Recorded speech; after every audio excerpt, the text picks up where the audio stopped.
Hey everybody, welcome to another edition of the Everyday Preparedness Podcast. Today we're going to close out the series we've been doing, the four core aspects of preparedness.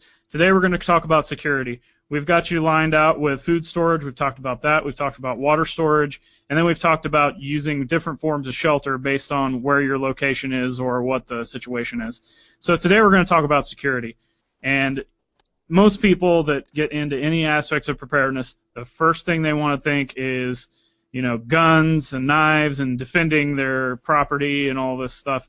But you gotta have the property first. You've got to have something that someone else wants most of the time.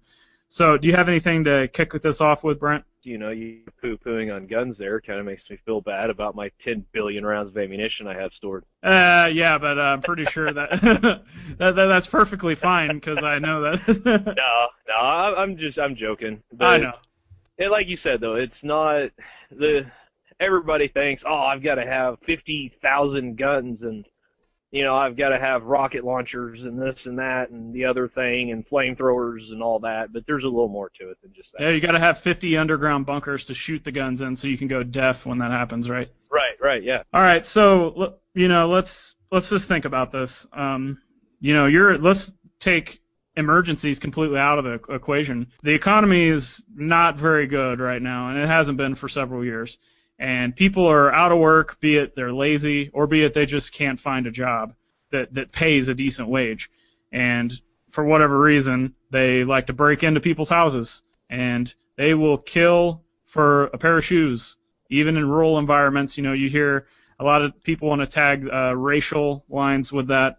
But people are stealing and killing for anything nowadays. There's been several examples of stabbings and shootings here locally that had nothing that didn't have anything to do with break-ins. You got anything to add on that? No, it's just there's been like a serious rash of them around here. What was it for like a week and a half? It was every single day. Yeah. That somebody was stabbed or shot. Yeah, and it seems like the stabbings are actually picking up more than the shootings. Yeah. And they even found a body today. Wow. It was like laying near a pond by an apartment building. Was it a stabbing also, or did they say? I didn't actually see it. It was just breaking news last I looked at it. But, it was just, here it is, middle of the afternoon, bright, sunshiny day. They found a body by the pond. I'm not trying to fearmonger or anything, but, good Lord, it's been insane around here. Yeah, and we're not even in any kind of emergency situation, truthfully. No, honestly, we've had a pretty soft winter. It's been cold a couple times, but to take all this into consideration and put everything we've just said, put that into an emergency situation, and you can imagine how awful it's going to be. Just the civil unrest of people when nobody has a job and nobody has food or water, and you do. What are you going to do? Well, you're going to have to take care of your property. And the property could be your house that you're in when the storm comes, or it could be that let's say you work in a high-rise building in the middle of an urban environment, and you've got to get out of there, and all you have is your bag full of whatever you've brought. That's your stuff, and people are going to try and take it. So today we're going to talk about a few different things you can do to, I guess, maybe curb that, be able to take care of yourself and maybe take care of others. And the first thing that I can say on that is just having the mindset and situational awareness. We started the show way back with this, our first episode, and we're going to continue to stress it throughout almost every episode, because if you don't have it, you're not going to get too far on anything. And again, the preparedness mindset and situational awareness. So you got to be on the lookout. What's around you? Keeping an eye on the news to just make sure what kind of social events could happen, because there's things that happen that I've talked to people that have no idea what's going on in the world, and something happens, they're like, oh, well, why didn't I know about that? Well, that's because they're not situationally aware. They're not even paying attention to the news or anything. Anything to add on that real quick? I know you mentioned urban environment, everything.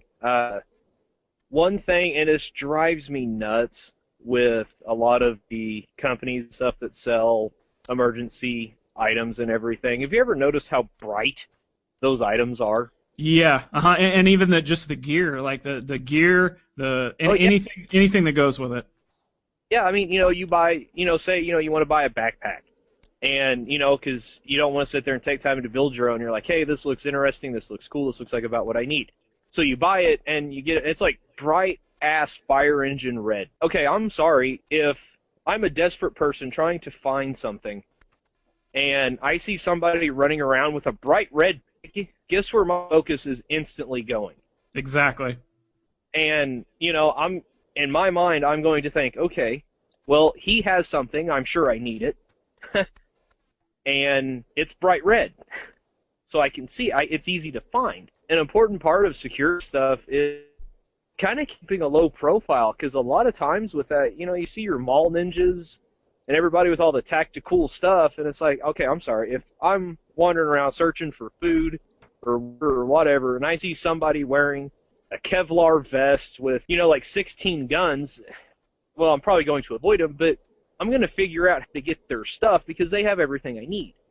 They draw attention to themselves. And a lot of times for security stuff, you don't want attention drawn to you.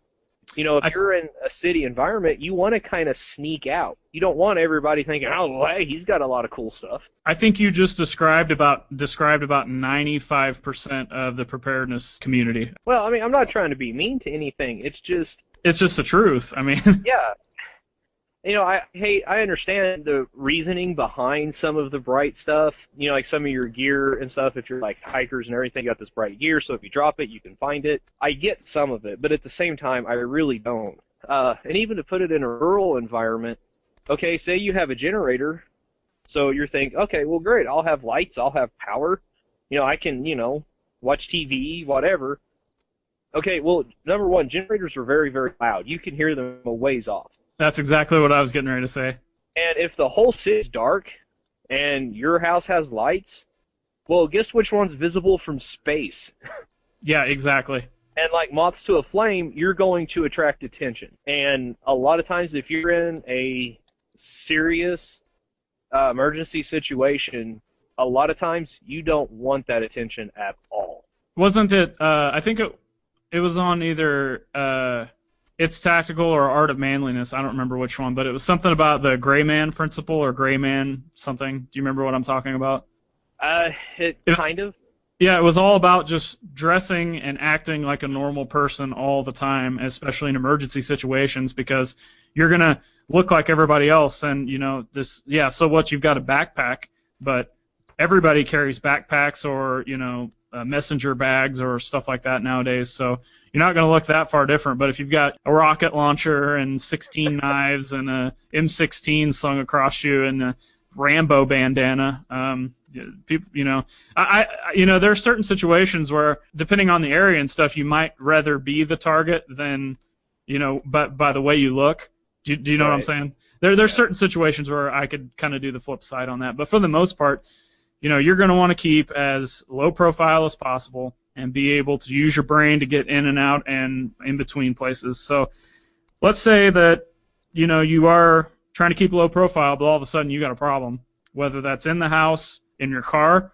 Speaking of that, did you hear about again, locally, we keep bringing these up, did you hear about the local road rage shooting that happened recently? Yeah, yes, but... Yeah, people get mad and they just cruise around and shoot people while they're in their cars. So, that... You think we make these scenarios up as far as like we're trying to teach you situational awareness, but these things actually happen. So, you could be in your car, you could be in the urban environment, you could be in the rural environment, or at home. These things are going to happen. So what do you do? Well, Brent, you may disagree with me, agree with me, but the first thing I'm going to think about and most people would think of is firearms. So do you agree? I do. Firearms are great. I am a big fan myself. They have their limitations and drawbacks, but I mean, a true emergency situation, I would really seriously want my gun on me. Which is also why we are pro concealed carry for anybody. Like if I know people. We'll do different podcasts on firearms, I'm sure, but people say, oh, I got this gun and this gun and this gun. I'm like, oh, what do you carry? Oh, I don't do that. Why? Yeah, it's like chances are, you're going to find yourself without it. I don't leave the house too much, but when I don't unless I have it on me, Well, yeah, I was reading somewhere. I'll have to see if I can find it up and put it on the Facebook page. But somebody, I don't remember if it's The Truth About Guns or one of the holster sites or something. Anyway, they were given a bunch of reasons why you should never be more than 3 seconds away from your arm, no matter where you're at. That includes Obviously, your that includes your house too. People not having yeah. 100 guns in a gun safe. Well, exactly, and a very real case scenario. Did you see where this guy was living in an apartment building, and this guy was running around with a machete into apartments? I did not hear that. No. I'll have to see if I can find it and share it. I mean, it was crazy, and the dude like set his phone up or set a video camera or something. I don't remember exactly how he filmed it, but he heard like all this ruckus and everything outside, so he got up, he locked the doors, grabbed his gun, which was a little handgun. I say little, I think it was a 40 cal, and started filming at the door. And this guy comes in, and I mean, this is, just a regular type apartment building, and I mean, just shreds that door with that machete. I mean, it was like it wasn't even there. Wow. Forget Jack Nicholson and The Shining, trying to fight his way through. I mean, this was like 2 swings, and the guy was in the apartment. Was he able to stop him? I guess. Oh, yeah, thank God. Like I said, he grabbed his gun, and the guy, as soon as he stepped foot in, the guy shot him like 2 or 3 times. Good. But, there again, sometimes the door locking it, you've got a mess.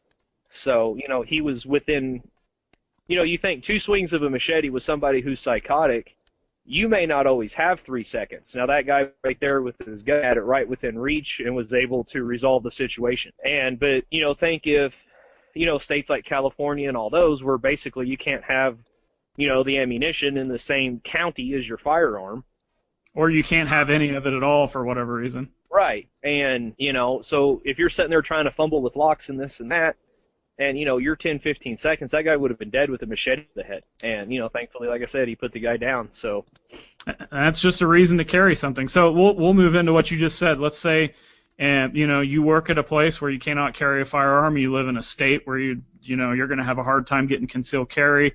Or, there's all kinds of other different rules and laws, whether it's a private workplace or government law, that will prevent you from being able to either carry a firearm, have a firearm on you at all times or near you or whatever.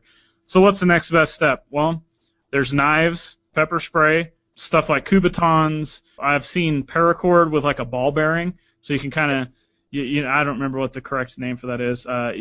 Carrying, I've seen people carry little hatchets or little hammers just with them all the time. My only thing with that is, if you're going to have it, it should probably be a last resort, which I guess if you're not going to have a gun and you can't just flee the scene to get away from the situation, it's going to be a last resort, and then know how to use it. So, if you're going to have pepper spray, you better know how to, train. There's certain ways to do it based on the type you have, whether it's gel or foam or the liquid stuff. There's different things you have to take into consideration. Same thing with the knives. Knives can be some of the nastiest weapons ever and done so much damage in close range. But, how fast can you draw your knife? Where are you just going to, like, try and stab somebody in the arm? Are you going to go for the, main arteries? Do you know what you're doing? What do you have to say on just the basic small hand weapons you can find that are a little unorthodox? One of the favorites I always had was I went to Walmart on a clearance sale and found a little, the thing couldn't have been like 24 inches long max. And it was a little Barbie bat. Awesome. And, you may laugh, I bought a Barbie bat and all this and that, but my rationale behind it was, wouldn't I feel like crap if I got bludgeoned, half to death with a Barbie bat? Yeah. But, all joking and everything aside, it was very lightweight.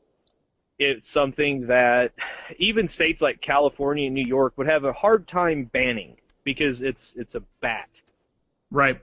You could be like, oh, well, it's my niece's. We're not saying break the law, but, as far as just, if you can't have a firearm or something like that, look for, like, weird little stuff like that, like the bats. That thing, I could swing that thing so fast, and, I'm not overly big or strong, but it was just so light, and it was like a perfect length to just, if I needed to, wallop someone up the head.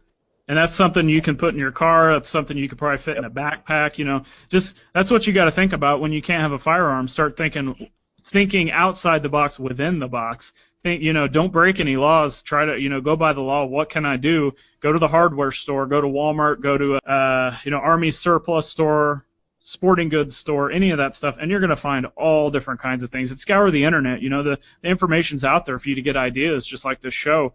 There's all kinds of information out there to help you. So let's say you don't have any of that. Let's just say, you're stuck somewhere and you haven't listened to us so far, and you have nothing. You're down to hand-to-hand combat. The average, I would be surprised, Brent, you can correct me on this if you think, but I don't know if the average person would know actually how to throw a punch or where to throw a punch. From everything I've seen, unless you're used to fighting, and I mean a little bit beyond, the kind of schoolyard, type stuff, a lot of people don't. I've taken martial arts for a few years now, and I mean, I'm not a master or anything by any stretch of the imagination. But, I've seen so many students come in, and they don't know how to properly hold a fist or which part to hit with. And I'm sorry, you punch somebody in a heart, everyone wants to punch to the face. Okay, that's great, but if you hit wrong, you're breaking bones, and not theirs. Yeah, your hand. Yeah, and I'm sorry, if you break your hand, your wrist, something like that, you've pretty much just render your hand completely useless in a survival situation. Right. And, that's why I think everybody needs to take some martial arts, or at the very least, some boxing training. Yeah, and, it's been a long time, but I took Taekwondo for a few years, and then I had some very minimal Thai boxing training for like just a few days. And just the way that they teach you how to use the palm of your hand, your open hand, and like knee strikes, that stuff right there. Your average person doesn't know how to throw a punch, but they're not even going to think about that stuff. Oh yeah, I took a class, a knife fighting seminar, and I mean, yeah, we were there for the knives and stuff. But to tell you what hurt the most, attacked the instructor with one of the dummy knives, and he avoided the strike and everything, and he caught me with just what's called a palm strike in Taekwondo. I mean, it's an open hand. You hit him with the heel of your hand. That's all it is. Right. Chances of you breaking something with that without catching your fingers and pulling them back and snapping them is very, very minimal. I mean, it's so hard to hit wrong with that. It's a pretty high impact area too. Am I right? Oh yeah, it's great. But he right by the ear, right by where the ear and the jaw kind of meet right there. Yeah. And he didn't even hit hard. I mean, he just barely tapped me, and it dropped me to my knees. Throw your equilibrium off. Oh, I wasn't even thinking about that. All I was blinding pain. And I look up after, I kind of get my bearings, and he's just smiling. He's like, yeah, it sucks, doesn't it? Yeah. But, that was one of the things he was taught, whenever he was coming up. And, of course, helmets and stuff, so he could actually be hit. But, yeah, I mean, it's, like I said, it always bugs me to see people that it's like, oh, man, okay, well, if you hit with the last two knuckles, like your pinky and your ring finger knuckles, chances are you're breaking something. I know a couple different martial arts teach to use, your index and your middle finger. You hit between those two knuckles is what you aim with. Well, if you're not used to that, it hurts wrists and everything else. So, I mean, it's not as simple as just punching someone in the face. And especially considering, let's say most fights end up on the ground. I don't remember the actual statistics, but I mean, it's ridiculously high. And you just broke your hand punching them in the side of the head. What the crap are you to do now? Yeah, or the top of the head. I've seen that happen where somebody tries to duck and they just hit them in the top of the head and break their hands, fingers, arms, everything. Yeah. And like you said, the fight goes to the ground. Well, what are you going to do at that point? That goes back to the physical fitness, even just kind of knowing how to handle yourself on the ground. Maybe you need to take some, this is going to maybe sound crazy to some people, but maybe take some wrestling classes, maybe take some jiu-jitsu, judo. That stuff's out there.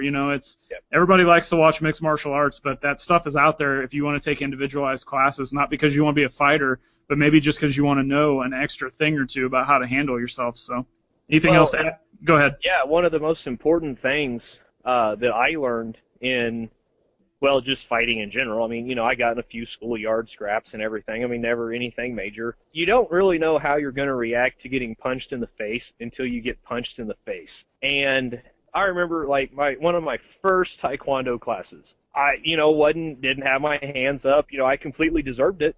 I mean, I was a white belt, didn't know what the crap I was doing. And, I mean, this dude just ace. And my first impulse was not get punched in the face again. I mean, I was reeling, trying to, get away. Well, in an emergency situation fight, that's not always the solution. And, you see boxers and stuff, you become too defensive and all that with a fight. And like I said, a lot of people start panicking. You get punched in the face, there's a moment of panic. That fight or flight kick, your adrenaline starts dumping because, hey, I just got punched in the face. Yeah. And you have to learn to control that panic. And you have to learn to take control of that adrenaline and to use it towards a productive end for a fight. That's why, if nothing else, take a couple boxing lessons. Get punched in the face a few times. I don't mean go to a bar room and start a fight with the biggest guy there.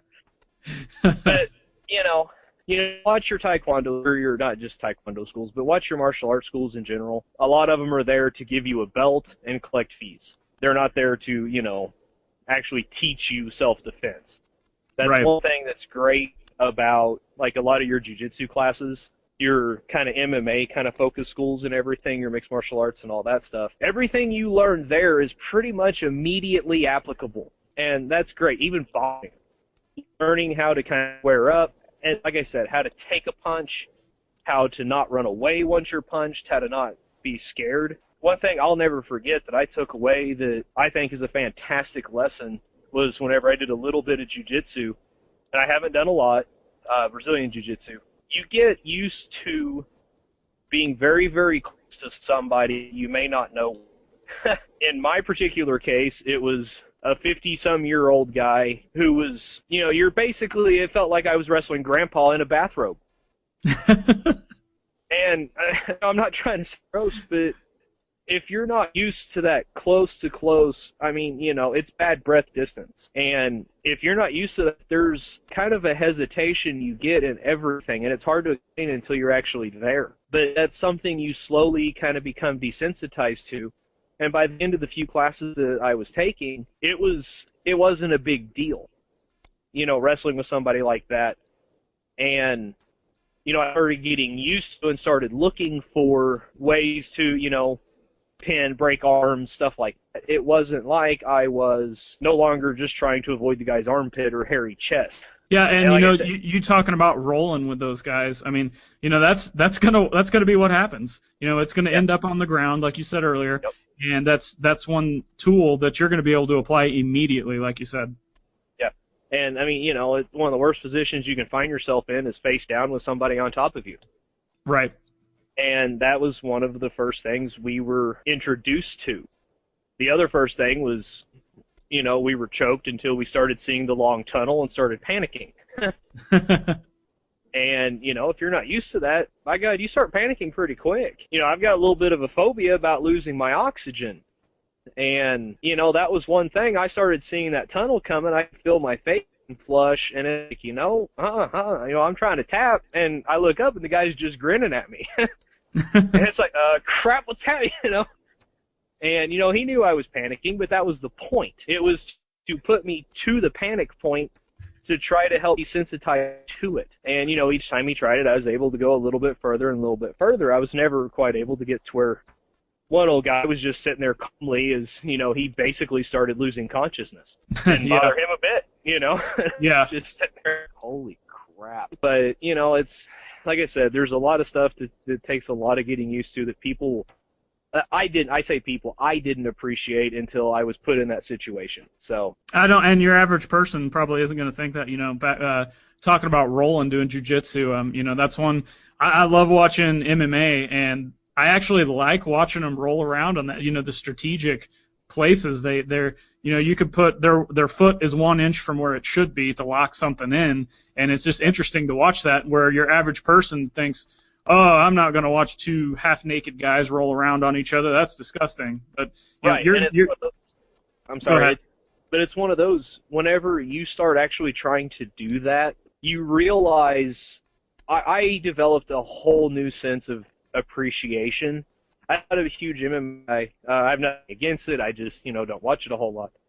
But I developed a huge appreciation for how hard those guys are working whenever it looks like they're doing absolutely nothing rolling around on the ground. Yeah, exactly.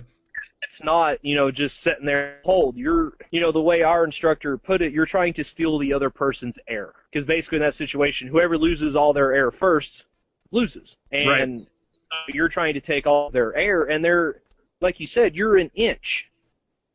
1 inch from being exactly where you need to be, but the fight for that inch is absolutely immense. And it's something a lot of people I didn't think about. I didn't appreciate until, I was being choked out trying to tap and the guy's just grinning at me. So All right, so moving on, we've talked about, as far as security goes, we've talked about firearms. We'll get into further podcasts on maybe some of these. Firearms, simple hand weapons, a small baseball bat, a knife, a club, pepper spray, baton, any of that kind of stuff. And then we've discussed hand-to-hand combat, different forms of that. So let's take all that out of the equation. Let's say you are in your house, because all the things we've talked about could be applied to if you're in your vehicle or if you're out in an urban area or stuck out in the middle of nowhere. Any of that could be used. So let's talk about in your house. There are extra things you can take, because you're going to know your house better than anyone breaking in. And there are different ideas that I've seen brought up in different forums and different preparedness and security type websites that you can do to harden your home, and it's very, very basic stuff. I'll start out just some basic things that most people should have, even if you're, I will say, kind of a side note, there are people who are into the preparedness movement that are totally anti-gun. Brent, have you seen some of them? I've seen a little bit of it. I haven't really paid a whole lot of attention, but I have come across a little bit of that in my research and stuff. So yeah. So everybody listening, don't think that that when we talk about guns that we're saying you have to have one. We recommend it obviously, but for whatever reason, if you're going to do something else, we're just here to help you with that if we can. So, but you have no budget, no guns, no anything. First thing you can do is get some serious lighting around your house. Any entryway, light that thing up. And most people that have a house or an apartment have some sort of light on the outside. If not, you can rig one up pretty cheap and pretty easily. And the next two things I've got, or three things actually, really good lock system. Put extra deadbolts in, put some extra locks around your windows if you have a window that's accessible. Having a dog, it could be a little Chihuahua. Those things are some of the meanest things anyway, and loudest. But it doesn't matter what kind of dog you have. Most dogs are going to be, they're going to pay attention to anything coming near it, and they can sense it a lot better than humans can, and they're going to let you know. So that's another security thing. And then whether or not you have an actual security system in your house or not, you can go online onto eBay or Amazon, I think, has them too. You can buy all kinds of security system signs that people are selling, put them up, and people are going to think, something that simple might make somebody think twice about trying to break into that house and say, oh, I'm going to the next one. So what do you have to say just on the very basics of what you can do with your home? Well, I was going to add one thing when you said dogs. Did you see the story that I saw it today? I think it was on the Blaze maybe. This guy broke in with a gun, and the other dude didn't really know what was going on. And the guy's pit bull saved him. Yes, I did see that. I figured you, being a pit lover as you are. Yeah, even though my pit bull would not do that. If somebody broke in the house, he would probably just lick them to death. Yeah, but your dogs bark, man. That dog's scary. They do, yeah. But that was just something that cracked me up. No, the signs is absolutely great idea. Another thing, just very simple, basic stuff for the house. This would cost a little bit of money, but I be worth it. Solid core doors. Like I said with the earlier version with the guy going through the apartment door with the machete, whenever he kicked that door in, it was obviously not a solid core door.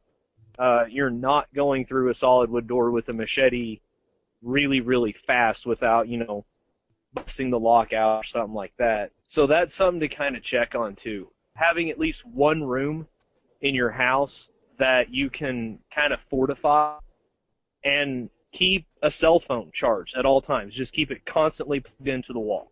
Maybe it's an old one or whatever. You can still dial 911 on almost all of those old phones, even if you don't have service with them anymore. And something I saw is keep a written, typed up, large print paper by wherever your phone is in your little safe area that gives your name, your address, and stuff like that. Because whenever you hit those adrenaline dumps, and if you don't know how to control it, and most people don't, you're going to have a time remembering your name, but you'll still be able to read because you've done it for your entire life, basically. So those are a couple really simple things that people could do as well. Simple and cheap. That's what we're for, first and foremost, to get you started. So let's say you've got all that done. What's the next step? Well, you could go several different directions with this, but for real emergency scenarios, if you're not living in the country, you're going to have some people probably wanting to come to your door. So finding some kind of makeshift equipment and devices to use that you can just quickly put up in an emergency situation. And some things that I've seen, and this is going to sound a little, I guess, maybe a little conspiracy theorist or a little barbaric, thinking outside the box, but keep taking a good sized log and drilling holes through it and putting spiked bamboo in there, and it's not specifically to stab people, but it's just a barricade that's going to make somebody either think twice, or it's going to take them just that extra second to try and get through whatever you're setting up. And something else that would be the same thing would be like maybe some fishing line with some cans with little pebbles in it, maybe some barbed wire, and then maybe some like board up the outside, board up your window, or maybe find something that's got some pre-made bars you can put on your window, door, anything you can throw up in an emergency situation to just try and make a hindrance to somebody getting into your house. You have anything to add on that? Anything that would make noise, honestly. I mean, I know you said like the cans on the fishing line and stuff like that, because a lot of times people, if they're breaking in, as soon as they hear a response directed at them, unless they're seriously there to do violence, will tend to at least hesitate, and that hesitation can save your life, or at the very least, they may run away, like you said, the dogs and stuff. But yeah, anything that can make a noise. Hell, even like, some children's toys by the door at night. Everybody steps on those things. I mean, it's kind of a universal deal. One other thing I just thought of, too, would be they do make, if you don't want to get a security system, they do make the cameras and the trip alarms that will make noise, and the camera alone, somebody sees a camera on little cheap cameras on the outside, whether they're real or not, they may think twice, just by seeing that, because they know somebody's possibly watching them or recording them. It may not stop them, but it may make them hesitate for 1 second, and that 1 second could be the difference between life and death, believe it or not. So, and one thing to kind of keep in mind, too, like you said with the signs and the camera, making them hesitate to even come in. Because you've got to understand, say you go to work, somebody decides to come into your home, you may have an arsenal of 50 guns. Well, they're in your home, they see you come up, well, guess who now has your arsenal? Exactly. And so, that's, like I said, with the solid core doors, with a solid locking system, like you had mentioned, and things to make them hesitate even going inside. And when you've got, what is that, the new home security thing? It's like Simply Safe or whatever. Yeah, they've been advertising that. Safe or what? I don't remember exactly what it's called. I know what you're talking about. They've been advertising it quite a bit. Yeah, there's no monthly fees. There's no contract. You're not dealing with Brinks or, ADT or whoever the other ones are anymore. You're not dealing with those people.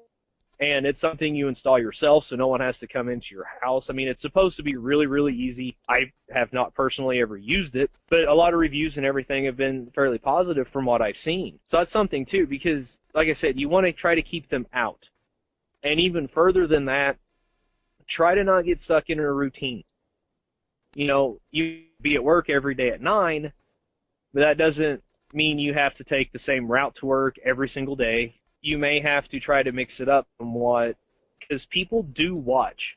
Most of us, I had friends who lived in apartment buildings and stuff, and they knew, due to certain signs, certain times, and all that, not even really noticing and paying a lot of attention, knew when their neighbors were home and when they weren't. They knew what times they would be and what times they wouldn't be. And so somebody who wants to come in and see what you've got, they'll pick up on that stuff, because a lot of times they're patient. And, maybe try to make a surprise trip home, every now and then if you can. And sometimes it's something as simple as that keeps them out. And for the love of God, people, please don't post that you're going on a trip with the dates on Facebook or on Twitter. Don't even post where you're at. I see that. Yeah. We could make a whole show on this. I could rant all day. I know. It absolutely drives me nuts.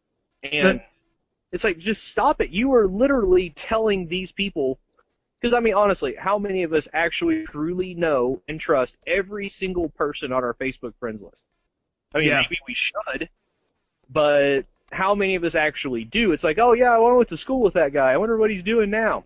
Well, and how many of us actually care where someone is? Because I'll be honest, I don't. Yeah, that too. Like if you and your wife are gonna go to Alaska to go fishing, go for it. That's awesome. Do you need to tell me? No. Right, exactly. It's one of those, it's like, whenever you advertise that stuff on there, you are literally telling them, hey, we're not going to be home for a week. Yeah, steal our stuff. Yeah, please. I mean, here it is. Hey, to piggyback on what you just said, something else that you need to take into consideration is knowing your property when you come home. Yep. There's been several situations, and it seems like it's been more females than males, but they'll walk in and somebody has broken in a side window or something and is waiting on them, and they get raped or they get killed, and you just need to kind of be aware of what your surroundings around your property look like when you get home on your way, and kind of, when you walk in the door, just don't walk in the door. Kind of walk in, even if you think everything's okay, just kind of look around, check the backyard, check the side doors, all that good stuff. So moving on to maybe some more, like I was saying, is kind of barbaric things, but let's say somebody does get inside the house. Let's say you've got past all your security aspects around the door, all your basics. What can you do now? Well, I've seen some pretty crazy things, and I actually kind of like them. One thing I like is having some plywood set up with massive nails and screws sticking up from them. Have you seen that anywhere? No. Yeah, basically I've seen some people that will do that, and a lot of it's in urban apartments. They will keep those kind of, in a closet or in between a refrigerator and a wall, something like that. And when they leave the house, they will put those right underneath all the windows that have access where people could climb through. And if they, they're not going to want what's on that other side. No. So it's stuff like that you can think of. I've even seen I've seen different kinds of traps set up that, you think, well, I don't want to live in a house that's set up with a bunch of doomsday prepper traps. Well, they were really done well to where they're concealed, to where your average person probably won't see them, but if you do need them, they're going to be there for you in a certain situation. So do you have anything that you can think of just really crazy off the top of your head that you could keep secure if somebody did get in your house, just like a little deterrent? No, I hadn't thought about anything that overtly brutal or kind of interesting and kind of fun, really, because I kind of enjoy that whole little plywood with nails and stuff. Well, it's something really simple that just an extra step you could take that's cheap. Yeah, no, how much is a piece of plywood? It's like $20. You go to Walmart, get some screws and nails. You don't even have to get good ones. Hey, I will say, you said something about this earlier, and I will say this also. Let's say they get past the nails. Let's say they're really high on something, or they just don't care, something's going on. Have a room that you can retreat to, like you said. And in that room, it needs to be fortified. You need to pick one room that doesn't have, if you can help it, doesn't have access points that can get in from the outside, or higher access points where people are going to need a ladder to get in. Make sure it's got good locks. Make sure you have extra firearms if you have them. Any kind of weapons, food, water, anything that you could kind of hole up in there if you have to until you can call 911 and get somebody there, or that you can fall back on. Let's say you do you carry concealed. You come home from work one day, there's somebody, you just walk in, normal routine, all of a sudden somebody breaks in your door. Let's say you try to shoot them. Let's say the gun malfunctions. What are you going to do? Fall back onto your safe room, and you've got more firearms. So, anything else? No, there again, it's, learn how to handle bad things and bad situations. It's so hard to put yourself in a position where you truly have to face a situation like that without, kind of honestly just being stupid and putting yourself in bad situations. It's hard to train for that, but you can do some malfunction drills and everything like that. You can put yourself in a little bit more high-stress situations, kind of begin trying to deal with some of the adrenaline and stuff, because I know if I'm trying to shoot somebody and all of a sudden my gun malfunctions, I'm going to stare at it like, a bumbling fool. Yeah. I'm going to be like, sitting here looking at this gun, and basically I'm going to have, a fancy club. Right. So yeah, I mean, that's great. And even don't discount a very, very bright flashlight. And Oh I'm yeah, talking, yeah. That's a good idea. A flashing like that has strobe settings on it. yeah. And because I'm going to tell on myself a little bit here, but I put it's, the thing's 350, I don't know, 400 lumens or something on one of my guns because we get coyotes that come out here by the house and stuff sometimes. And thankfully I haven't had to shoot any of them. But, we get them sometimes. And with dogs and everything, I have to avoid that. And it's easy, nice, have a nice bright flashlight. But anyway, I was kind of walking around the house and managed to hit a mirror with that light as I was looking into the mirror. Oh man. I'm not kidding. It was pain. I mean, actual physical pain shot through my eyes. It was unreal. And, I couldn't imagine, maybe sneaking around at night and then all of a sudden that light shining straight in my eyes. I mean, that would hurt. And point is, you make them hesitate for a second, and they make the flashlights now that have the striker and everything around it, or like the strike bevels and all that. Yeah. And, hell, even get like a one of the 4D mag lights. If you can get somebody, which is like $7 to $10 at Walmart. Right. And, you shine that in somebody's eyes, they're going to put their hands up, and I don't want to sound brutal, but that's the perfect time to whop them right upside the head. Yep. And multiple times, and until you feel that you can either get away or the threat has been dealt with. And, I mean, you may not want to sit there and bludgeon somebody 100 times with a flashlight and then, try to tell the cops, be like, well, but he twitched. Yeah. You don't want to do that. But, I mean, you knock somebody, that's going to send them for a loop unless they're seriously on something. And at that point, then, yeah, you're going to wish you had a firearm and a place to read with a bunch of firearms. So.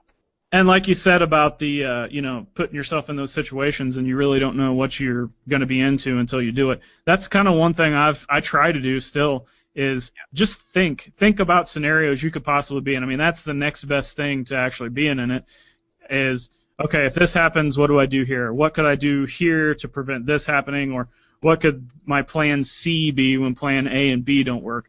And that's just kind of how you have to think of in preparedness in general. And, that's one thing that it's so hard to do. But, I mean, I know I've come home times and my dogs always bark when they hear me come home. They always go nuts.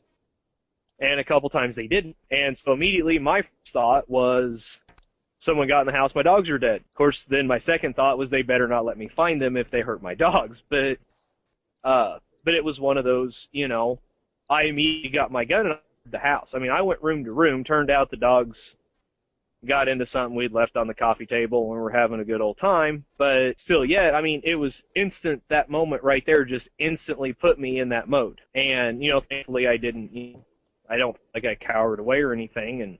But there's been times, doors have been left unlocked whenever I expected them to be locked.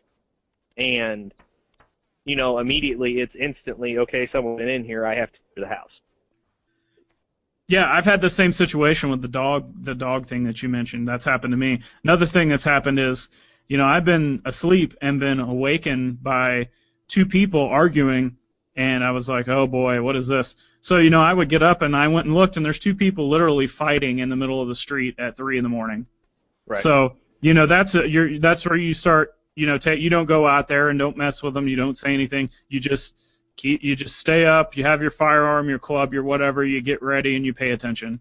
And if they start coming your way, that's when you need to put your plan into action. If not, which you hope they don't, then you just, go back to bed.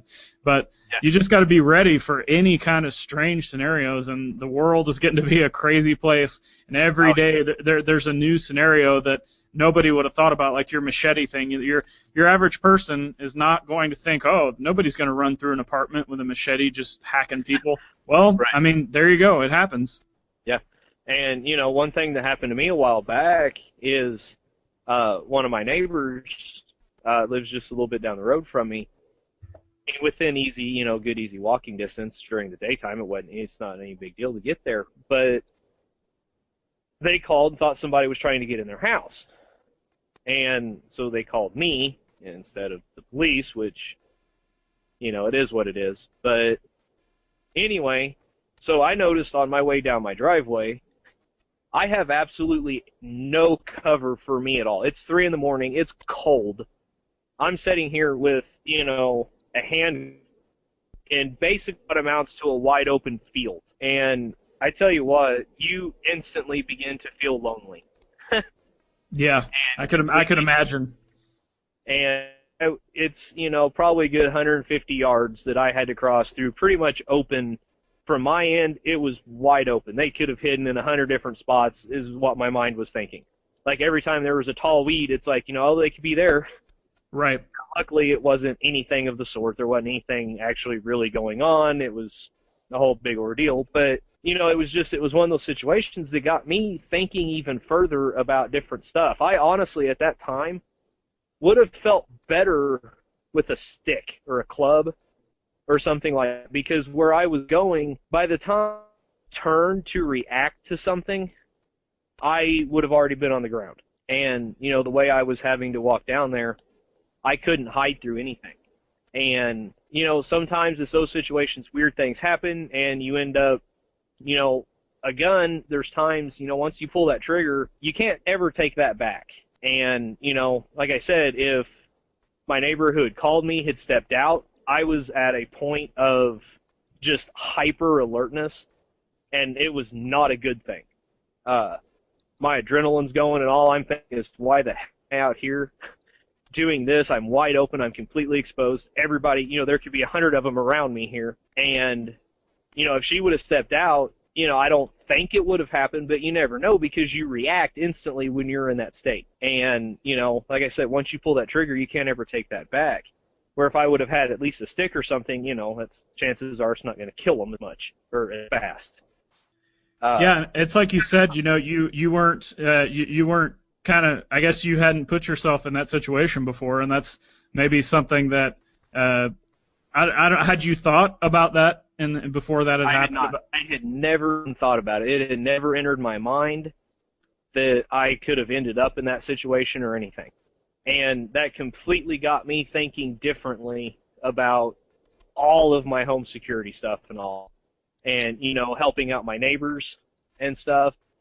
It completely changed everything for me. Because, like I said, when you're in the middle of basically an open 5 or 10 acres trying to cross down, and they have all of the places to hide, and you have none, and you're going there expecting a threat, it is not a comfortable feeling at all. And until you're there, it is so hard to try to explain what you're actually thinking and going through. So, I mean, I don't want you to go out looking crazy and get the cops called on you, but there's times, if you can, kind of go out at night sometimes and kind of start thinking of that. Try to put yourself in a situation like that. Because, I mean, it probably took me all of 10 minutes from the time I got the call until I was back home and warm in bed. But it literally felt like an entire day. It was insane. It was one of the worst things I've ever experienced in my life. Yeah, and it's like you said, just trying to think about these things. Don't just say, oh, I've got 6 months of freeze-dried food and I've got a gun. I'm ready to take care of anything. It's all these small situations that most people are not going to be thinking about. Like you said, your example you gave, that okay, what would I do if this happened? And obviously, it's not going to replicate it, but maybe if you go through it in your mind, you would be able to handle it better when that scenario arises. So, well, it's one of those, you begin to identify weaknesses and strengths of your system. It's like you hear a lot of people say, okay, you have this bug out bag, you have this get home bag. Okay, can you use it? Well, one of the best ways to do that is to find a decent, safe, like a good trail that will let you, where you can camp along it or something, and survive on nothing but your bag. And, you put yourself in a situation where you have to rely on this stuff. And you begin really fast understanding the strengths and weaknesses you have. So. Yep, that's exactly right. And that all goes back to mental preparedness. Back on the very first episode, it's all about having the right mindset and just giving thought. I mean, that's one episode. That's something we're going to do down the road, is talking about, a lot of people will kind of they'll go one way or the other with preparedness. They'll either get too into it to whether they're going crazy, you know, they're just life is consumed by it. And then there's other people, and I'm guilty of both. There's other people that will get too lax on it and just not, I guess, get caught up in your everyday life maybe and just not think about stuff. So we'll do a show on that down the road, but we've pretty much covered all the basic angles of security. We'll do more podcasts on these individualized, I'm sure, down the road. But do you have anything else you want to add before we go? The other one, just real quick, and I think it honestly deserves a podcast to talk about later on, you know, like this other stuff like you've talked about. But that's communal preparedness and kind of security measures. Sometimes your best friends in an emergency situation are your neighbors, and they can help you or hurt you. And, you know, if you have a good, strong community around you, it's a whole lot easier to survive a lot of bad stuff that can and does happen, like ice storms. You know, people help shovel snow and everything else. I mean, that's one thing, especially security and stuff, like your neighborhood watch systems and everything. That's something to not discount. I don't want to go too far into it as we've taken enough time today, but that's something to really watch for too. Yeah, that's definitely an awesome topic for another show. Like I'm already just thinking about all these ideas about that, because you hear myths about preparedness, you know, and people turning on you and all this stuff, which is true, but not, you know, there's different scenarios for different things, and we'll go over that. Right. So, but yeah, like you said, we've taken enough of your time today. We want to thank you for tuning in. One new thing we've got going is we're going to have all these shows up on YouTube. So there's some people, we got some feedback that actually like to listen to podcasts on YouTube, even though there's no video of the show. So by doing that, you can go on there and subscribe. So you're going to get notifications on any time we post a new show. It'll be right there for you. You just click on it. So if you like that, check that out. We've got our Facebook page up and running. Twitter's still going. And, of course, you can hit us up on our email. So go to our website. Obviously, you're already there, but tell everybody, everydaypreparedness.net, and go to the contact section. You can find all the extra links for Facebook, Twitter, and YouTube. With that, we're signing off for the day. Peace. Stay safe.